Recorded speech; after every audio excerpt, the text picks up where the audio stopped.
Welcome to the Sweet Science of Fighting podcast. It's just me today. Had a guest fall through this week, so doing solo.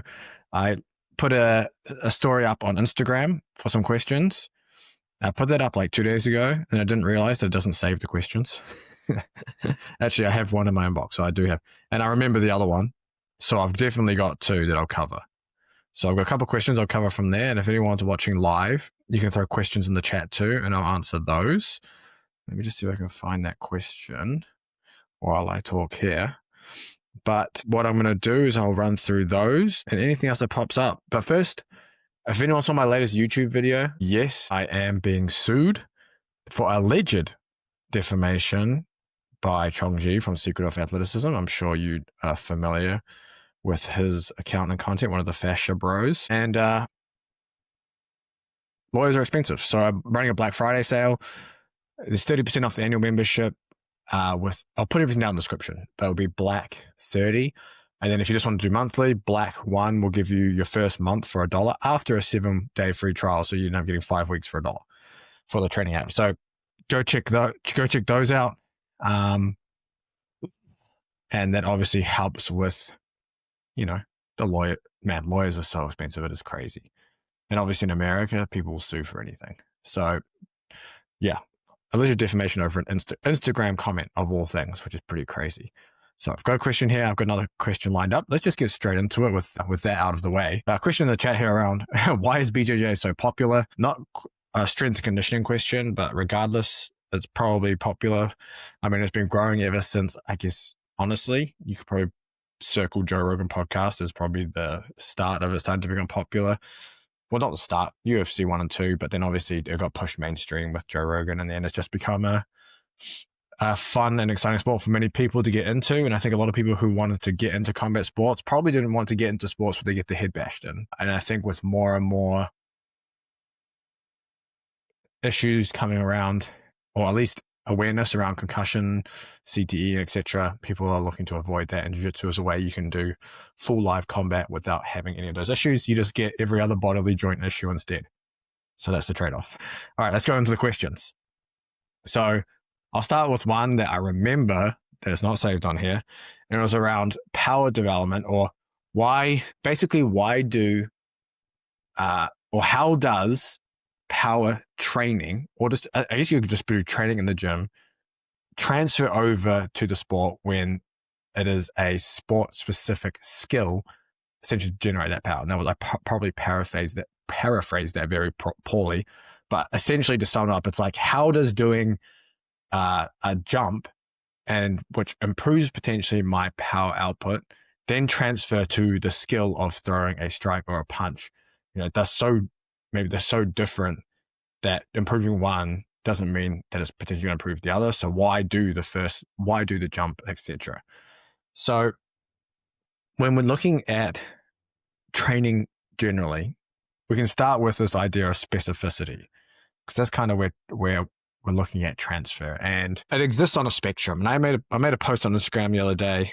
One of the things was around specificity, and if you really want to go into, there's a couple of coaches that I really like their takes on this idea of specificity and how they're applying it. And that is Coach Sam Portland, if you find him on Instagram, and Coach Jeffrey Chu. Both of them have been on the podcast as well. You can actually listen to them. And they have a really cool, application and take around specificity and how they really look at training.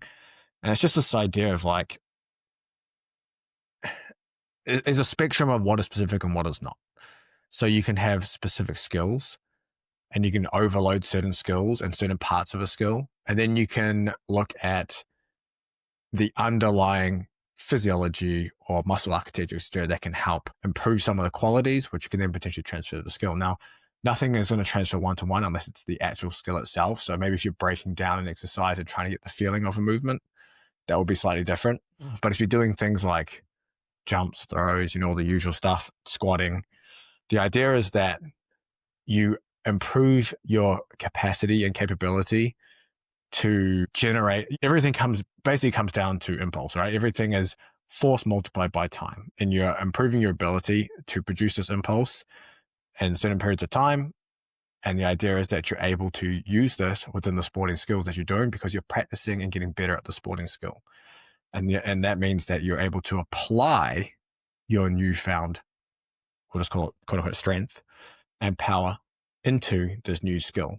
And that is where you're finding transfer. Now, obviously, depending on the athlete, not everything is going to transfer the same.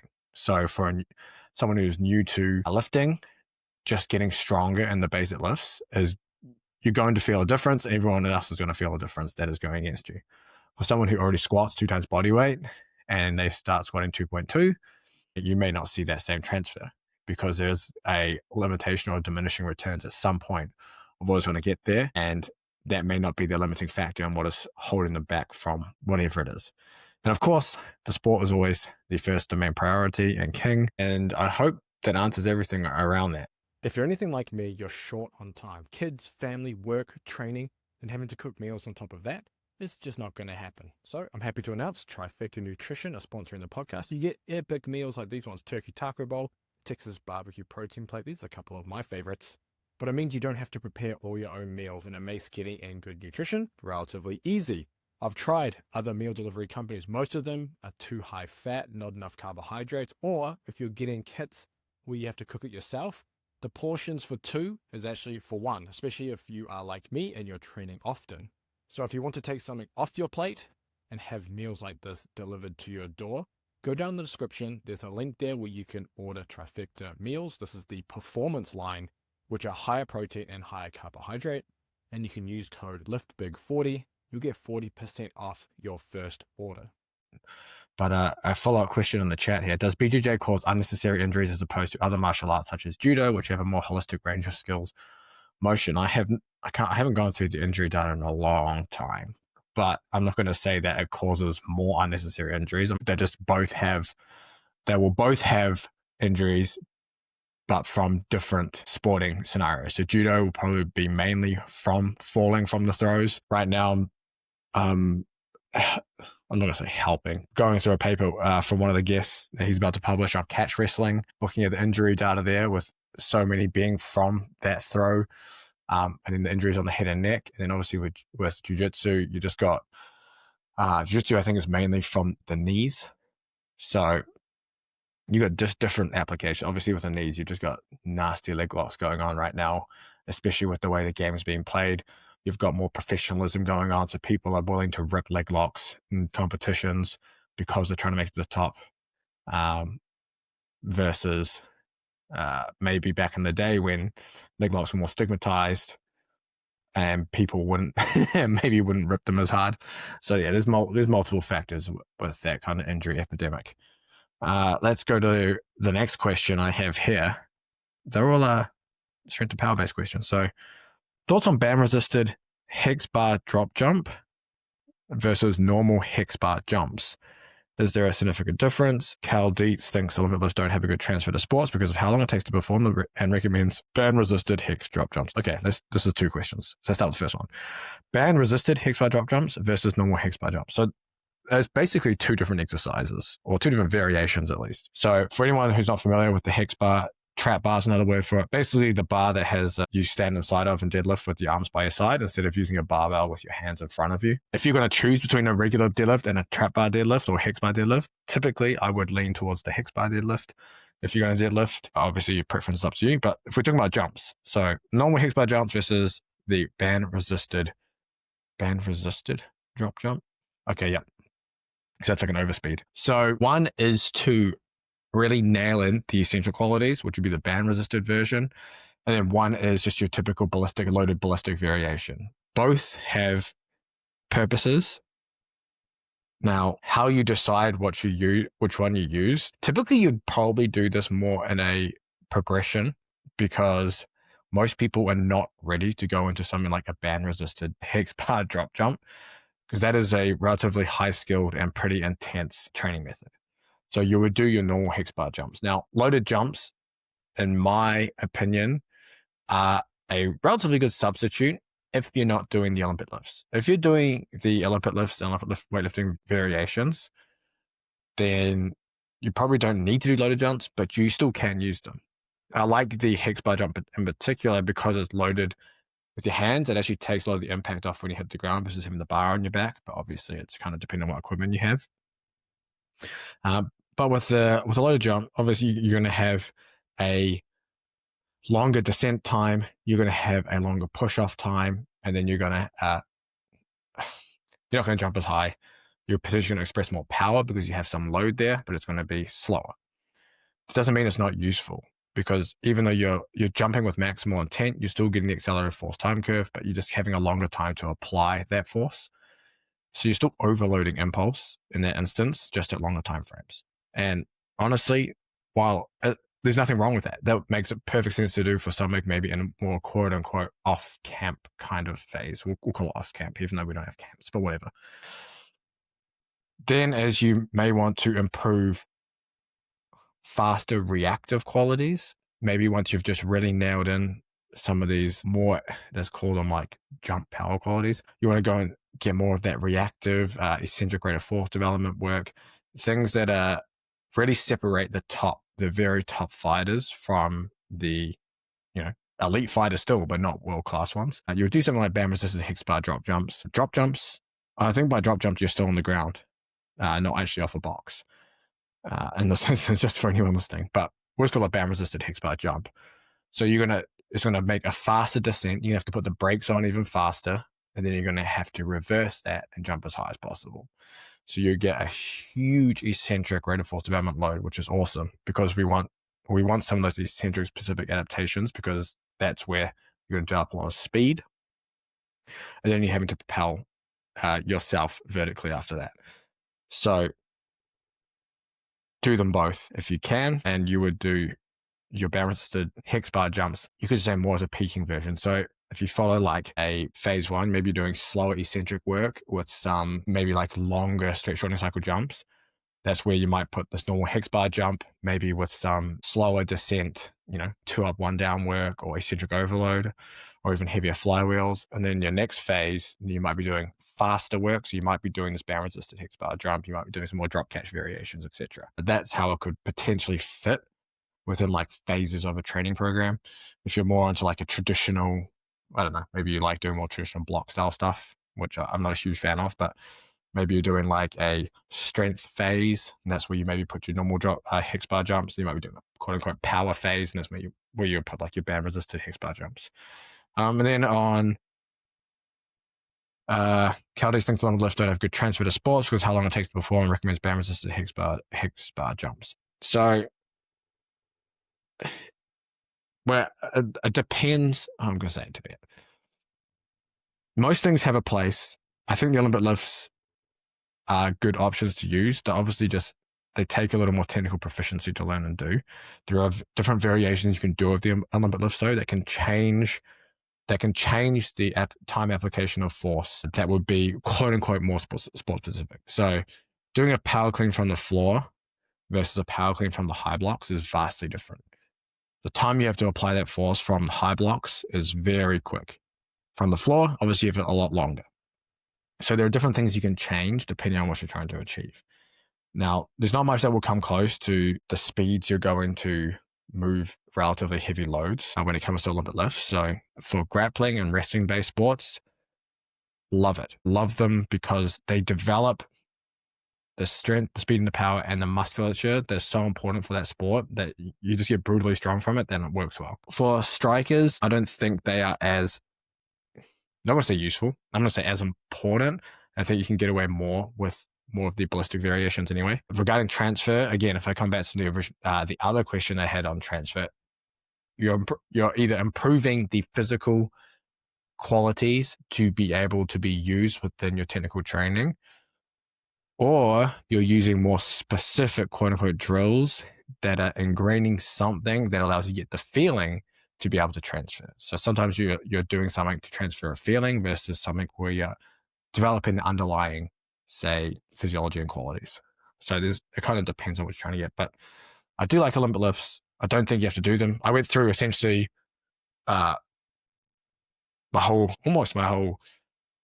rugby strength and conditioning career without programming Olympic lifts. I think 1 year I had them, and all our guys got faster, bigger, stronger. It's not the exercises that matter so much. It's just picking whatever exercise is going to get you the adaptation that you want. And sometimes we can get married with, we have to do XYZ exercise, or this exercise is so much better than that one, but it's like, it doesn't matter in the grand scheme of things. All you're trying to do is overload something to elicit some form of adaptation that you want out the other end. And that's all that matters. So whether you do that with an Olympic lift or a variation, or you do that with some kind of jump variation, it's kind of up to you. Do what you feel comfortable doing. Do what allows you to give maximum effort.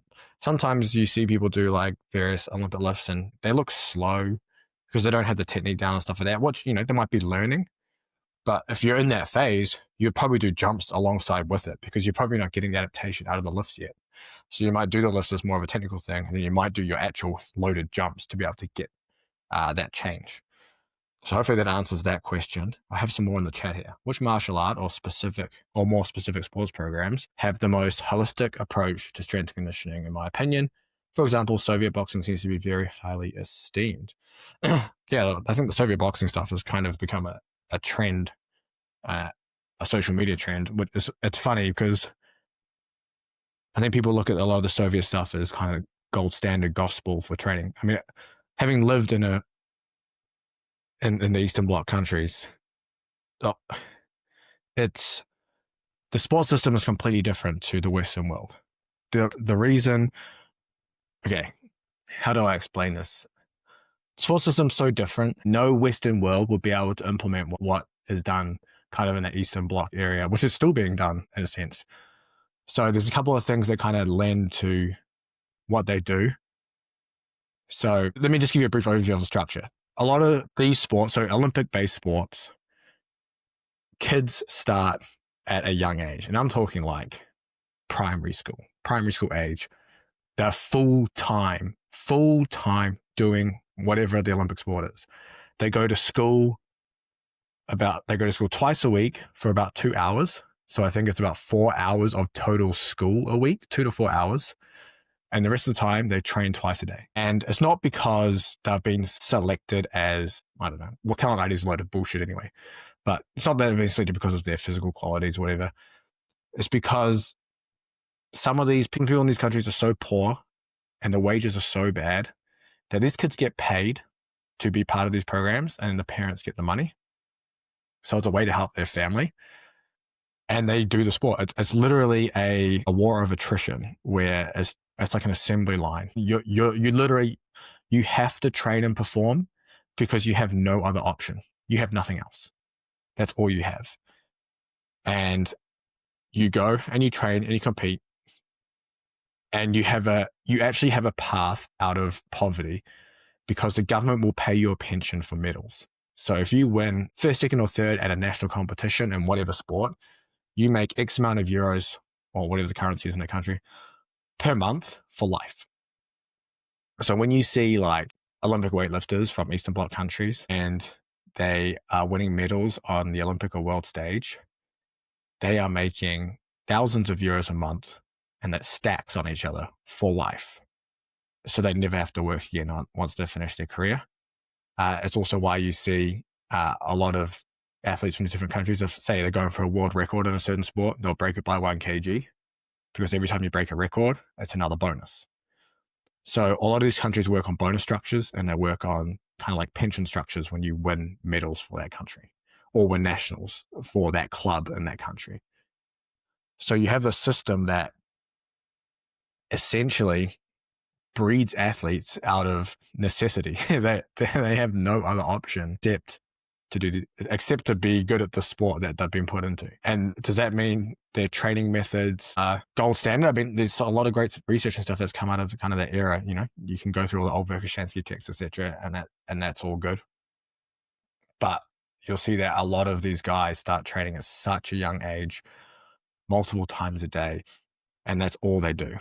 And when I say that's all they do, that's all they do, except for a couple of hours of school a week, which, if you want to even call it school. So yeah, in terms of the most holistic approaches to essence, which martial arts sports programs in sports, I would say there's probably none really in martial arts is pretty behind. If you're looking for the most holistic approaches, you're probably looking at like Australian rules football and and rugby union, if we're talking about team sport, like relatively big team sports. And then Olympic programs basically around the world in things like throws, like track and field, and things like sprint cycling and stuff like that, all have really, really good programs, even endurance sports. A lot of those Olympic sports do quite well. Final question. What, not for this podcast, this one. what impact does genetics have on KO power as opposed to potential SNC development? Yes, I can't say what impact, but there is always a genetic component. It's why that no matter how hard you train, you'll never be as fast as Usain Bolt. You'll never be as big and powerful as Mike Tyson. You'll never be as tall and as good as basketball as LeBron James, etc., etc., etc. There's always a genetic component. The elite of the elite just happen to marry the elite genetics with some strength and conditioning that kind of helps. Now, a lot of the guys, even at the elite, the strength and conditioning likely doesn't have that much of an impact, I would argue, as you can see by how some top athletes train. But yes, there's always a genetic component. Now, knockout power, it's while it's fun to kind of go down the road of, what are the physiological and different determinants and capacities that influence a knockout punch, which I've done quite a few times on this channel, on my Instagram, etc. It's an interesting topic to go down. There's always the technical, tactical side, timing, rhythm, all sorts of things that go on that will dictate what becomes a knockout punch. So it's more than just obviously how hard you can throw it. There's a huge timing component and then the technical, tactical. So, if you're not good at the sport, you're not going to knock anyone out, no matter how hard you punch anyway. Hello, Cortex. Thank you for joining. Another question here. You guys are coming with the questions. I love it. Keep throwing them in the chat if you've got more. Are there training styles or methods that are typically detrimental, or if not detrimental, at least non-beneficial for striking martial arts? That's actually a good question. I like that. Are there any styles or methods that are typically detrimental, or if not detrimental, at least non-beneficial? Yeah. Okay. I don't want to give it depends, so I'm going to try and spin this another way. It'll be probably more down to the level of the fighter in terms of their training age, at least in the gym. So in terms of styles or methods, we'll keep it to strength training to make it a little easier. Not much is detrimental unless you're doing like stupid high volumes. Like if you're going, and even then you can get away with it for a little bit.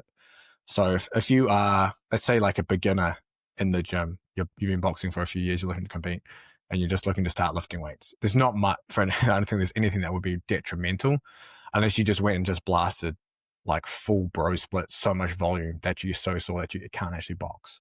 Obviously that would be detrimental acutely, or at least straight away. In the long term though, probably not going to be detrimental, at least not initially. Now, if you've been lifting weights for 5 years, you're relatively strong, and then you go down that road, yeah, that will be a problem. But if you're already that far in, you're probably not going to do that. So typically you'll hear styles and methods that will be detrimental, or at least non-beneficial to strikers, will be things like bodybuilding training, powerlifting training. Those probably be the two main ones, like in terms of strength sports. Now, elements of those obviously make it into many different programs, which is important. But like if you're just doing like a full bro split and then a full powerlifting training program, yeah, that's not going to be a good idea because you're missing so many qualities, as well as only really focusing on one or two as main qualities, which typically have negative effects on speed, especially for striking out, which is so speed based. You're so constrained by time that a lot of maximal strength training may not be the way to go. Non-beneficial for striking arts. I mean, you can go down the road of all the bullshit cults out there now, all the fascist stuff. Well, I'm not going to say that's non-beneficial. There's probably some benefit into doing some movement like that. But if you're doing like only that, you're going to run into problems. Hopefully that answers that question. You got me even more. I like this. What's the best SNC way of delaying fatigue? Throwing slower punches and slower kicks as time and rounds go on, apart from just sparring. Okay. Don't really get gassed out, but I do notice my punches getting slow after 3 rounds of Shark Tank sparring. So fatigue is a not well understood area of strength conditioning, but there are ways we can typically help improve we'll call it muscular endurance in this instance, or cardio, or whatever. We'll just use some of those terms to make it easy. But typically when we look at least in combat sports, it's not usually down to our ability to deliver oxygen. So most of the time, people might tell you, Cortex, they'll be like, okay, you're fatiguing in 3 rounds of sparring. You need to do more aerobic base work, is what you typically get told. Or you need to do more aerobic training. So you go, okay, that means I need to go hit the road at 5:30 in the morning, 3 times a week for an hour. Make sure I run really slow, because then I'm making sure that I'm aerobic. And that way I'm improving my aerobic ability. So I'm going to be able to last longer and last more rounds. The problem with this is it doesn't actually address the underlying factor or the limiting factor in that performance. And it doesn't improve the ability to repeat high intensity exercise and recover from high intensity exercise as well. Because people will say, oh, recovery is aerobic. So that means we should just do more aerobic or low intensity training. Our recovery is done on the muscular level. And if we're doing a lot of low intensity steady state cardio, we're typically biasing this delivery aspect of cardio. Essentially, how much blood and oxygen our heart can pump to the muscles, which is then heavily influenced by VO2 max, which then is seen as the aerobic, I guess, capacity or aerobic ceiling. So that is what people are typically trying to achieve. And then comes the idea that if I have a high VO2 max, I'm fitter, I'm not going to gas. And that's just not the case. And in these instances, often, now, obviously I don't have your training history and all the other data and whatnot, but I'm speaking very generally. You're looking at improving the muscle's ability to use oxygen or extract it, and you're looking to improve the ability for it to essentially, we'll just say, relax and refuel oxygen between rounds or between efforts.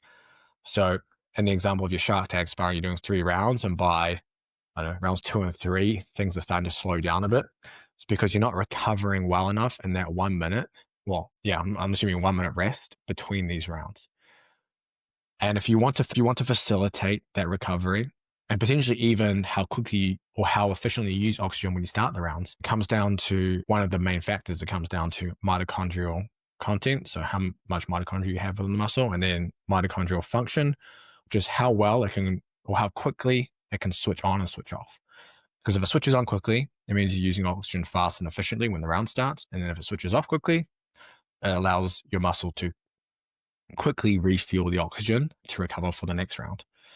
And if you don't have, I would argue most people don't have that quality well developed, because most training doesn't allow you to get to the intensities to really improve this. So, which is why I'm often on the channel talking about doing a lot of sprint intervals all the time, because sprint intervals are so potent and they allow you to train it specifically. They allow you to train the sharp drop in muscle oxygenation, and then the rest forces you to try and refuel the oxygen before you have to do another sprint. And so each time you're just trying to hold on, and then you're trying to force that muscle to recover between these efforts. So in those instances with the sparring, if you're gassing out, I mean, I don't know the rest of your training week and stuff in your training history, but typically you'll be looking at a more of a high intensity or a sprint interval approach to be able to train that ability to be able to recover in those 1 minute periods well, because that mitochondria is able to switch on and off. And there's some really cool, I don't know if you've gone back and listened, or even listened to Dr. Andrew Rush and Dr. John Babride podcast, or even some of the previous videos I've done on this channel around this, where I've shown the graphs of sparring rounds and seen the delay in mitochondria to kick in, and then how slow that oxygen's refueling before the next round. Those are good reads as well if you haven't gone through those. Hopefully that answers that. Another question, Cat Psych is adding 3K time trials to my week for variety instead of always doing sprint interval training on the salt trim. Okay, yes, definitely. You don't have to just do sprints. Doing longer, we'll call them long intervals or longer runs, are good options too. They're going to give you more, I guess, we'll just call it more holistic development. You're going to get some of the mitochondrial adaptations you want. You get some of the central heart adaptations you want. You're potentially going to help, target some more of that mitochondria and the slow twitch muscle fibers, which is also important. So you get a lot out of doing stuff like that. Plus, your 3K time trial, what's going to take you, I mean, to me, how fast you run, 12 to 15 minutes. So that's all good. You can even mix it up. You can do like 3 1K repeats. You can do like a 1 and a 2K. Lots of different things you can do there. I think it's good to do. And it also gives you a benchmark you can run from too. So if you do like, I don't know, maybe you normally do like 14 minutes, and then like 1 week it takes you 18 minutes and you're gassed and you're like, okay, something's wrong. Maybe I need to back off my training, whatever it is. So yes, you can definitely do that. You can even do it if you have hills, to do it as like a hill run repeat if you wanted to make it more, I guess you could say, like muscular endurance based, which is also a good option. What else we got? Damn, we got questions coming in. This is awesome. Is rate of force development like power clean or peak force, like loaded jump? That would, okay, more important for knockout power and powerful takedown. So power clean and loaded jump, they're going to develop both qualities, rate of force development and peak force to an extent. Being more important for knockout power and powerful takedowns, they're just two different tools that will give you similar-ish results depending on how good you are at the power clean. You can use both for more important knockout power. If you're looking specifically at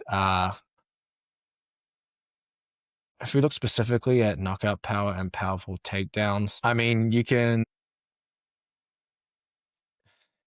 there's so many different qualities. As I mentioned before around the knockout power stuff, like obviously you have your technical takeover and your timing aspects to it.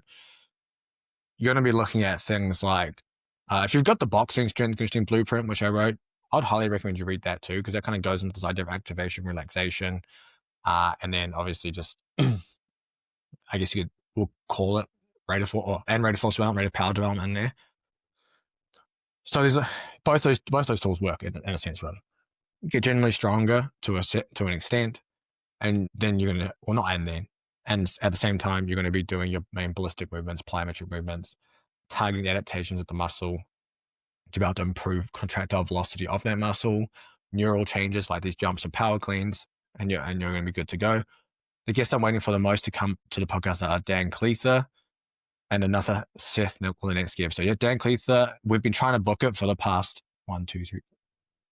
6 months. So I'm hoping, we actually just emailed the other day, so I'm hoping he's going to book in this coming week or the following week, hopefully. Because yeah, I'm excited to get Dan on too. He's got some really cool ideas around force development and impulse. Seth, yeah, I'd love to get back on. He's just going through some stuff right now, so I don't know if we're going to get him back on anytime soon, but it'll be good to have him on too, because he is a smart brain, and I'm glad I got to meet him and hang out with him a lot back in New Zealand when he was studying. He's also had a few SNC coaches training fighters really recommend threshold training. So with threshold training or sprint interval training be more beneficial in maintaining power and speed as rounds go on during sparring fights. Without saying it depends, sprint interval training is typically the more beneficial option because it is higher intensity, and that higher intensity is what is going to really push. It's going to really push that desaturation in the muscle of oxygen. That is what we're trying to achieve with this particular training. So, there's nothing wrong with doing threshold. They're just kind of used for different things. So we could even just lump, who was asking about the 3K? Katsai was asking about 3K time trials. You can lump that as threshold training. They both have their purpose, but the goal, one of the main goals of sprint intervals that you're not going to get from other training stimulus is these sharp line drops and muscle oxygenation and these sharp resaturations or refueling in oxygen. And that is what we're trying to replicate, because that is what is limiting the recovery typically within a fight. So that 1 minute recovery period between rounds, people typically don't recover fast enough and well enough to be able to come to the next round fresher. And that's essentially what you're doing with these sprint intervals. You're trying to get these sharp lines down and sharp lines back up. With things like threshold, it's more of a gradual thing. So if I had, no, I don't have any of the graphs up to kind of show some of the things, but if you look at like a ramp test or like a VO2 max incremental treadmill test, you'll see like muscle oxygenation kind of as the first stages of the test kind of just trickles along kind of in a straight line. And then it gets to a point where it just starts to drop as the speed increases. And that point when the speed increases is just a point when the muscle has to really start pulling oxygen. And if you can improve that ability to kind of extract that oxygen and work at these lower levels down here before exhaustion, that is where you're going to see real changes in your conditioning versus working in this area where muscle oxygenation hasn't really changed up here. So it's not stressful enough to make that change, where the sprint intervals are the real stress, just like where you're going to the gym. You're going to squat, 100 kgs this week for a set of 5. but are you going to squat 100 kgs for a set of 5 the next week, and the following week, and the following week, and the following week? You're going to eventually try and create some form of overload to be able to make the changes. And sprint intervals give you that overload in 3 to 5 minutes. You could settle your dispute with the fascia training dude. That's funny. Just wanted to share your podcast's little gem. Thank you very much. I'm glad there's I'm glad there's people that listen to it and actually take stuff out of it. Why don't more athletes, especially fighters, use flywheels and eccentric training yet? Do you think that would change in the future? I think flywheels are typically very expensive. That's one of the problems because, those units aren't cheap. The other thing, when you say athletes, specifically, especially fighters, so some flywheels in a lot of the professional sporting teams, like the NBA, uses flywheels a lot because they travel a lot. So like post game, they'll get off the court and they'll use flywheels. So kind of makes sense in that scenario, and they have a lot of money.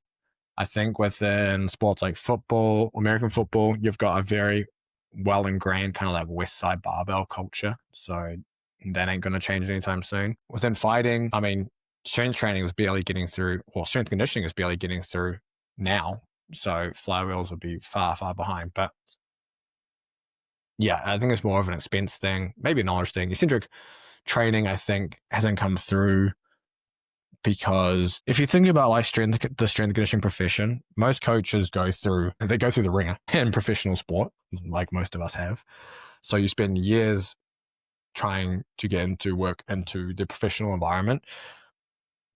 And that's where you see more of these methods being used and more of, I guess, the novel things being done. When you look at, say, fight sports, there's no full-time positions for a strength and conditioning coach. There's no pathways. There's no one coming out of university that interning at a, XYZ fight team and then getting a full-time job working with this group of fighters within their training schedule. They have gym Monday, gym Wednesday, whatever. Whereas within the professional sporting environment with other sports, you're with that same team all year. You have set schedules that you're looking at. You're looking at X amount of gym sessions a week. And so you have more of this time and cohesion to be able to build something. Within fight sports, you have a lot of personal trainers coming over. You have people who are maybe I'm not going to say less qualified. We can just say that maybe don't understand some of these methods. So it's more kind of this kind of like personal training kind of doctrine that kind of gets put in there. And that'd be why. But do I think it will change in the future? Maybe if more people listen to this damn podcast, who knows? Congrats on the 5K. Yep, hit 5K subs on the main SWEETSCIENCE Fighting channel just the other day. So if you haven't subscribed to that, make sure you do. These questions you come, this is awesome. Okay, take again. I've tried your slow eccentric strength training video. I want to say thank you because it helped me. I just have questions on fast eccentric phase of the program. I don't know which exercises to do. So fast, that's awesome that you tried it. What did you do for the slow eccentric? Let me know. Was it 2 up, 1 down?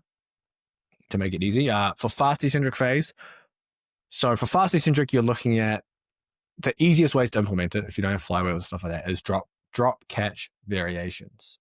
So like a Bulgarian split squat position, you got a bar on your back and you're standing at the top and you're just going to like slightly lift your foot and hit the ground, and you're just going to drop into the bottom position. You're going to try to stop it as fast as possible. And obviously as you get better at it, you start to add load. So you're having to like pump the brakes on yourself dropping to the bottom, and then you stand up. And that's one way to do fast eccentric. The other way, do I have another way? I can't remember now. Drop catches, drop jump variations. So if you're stepping off a box and then hitting the ground and jumping, you call that a fast eccentric. Drop jump, death jumps. For the upper body, you're doing similar with the push-up variations. So you can kind of do like drop push-ups. So you're kind of from like 2 boxes from a height, you're dropping down to the bottom and coming back up. That will be more fast. This is kind of like shock method training if you wanted to like put it all the way back to Soviet stuff. I think that would cover most of the easiest ways to do fast eccentric without like going into various machines and things.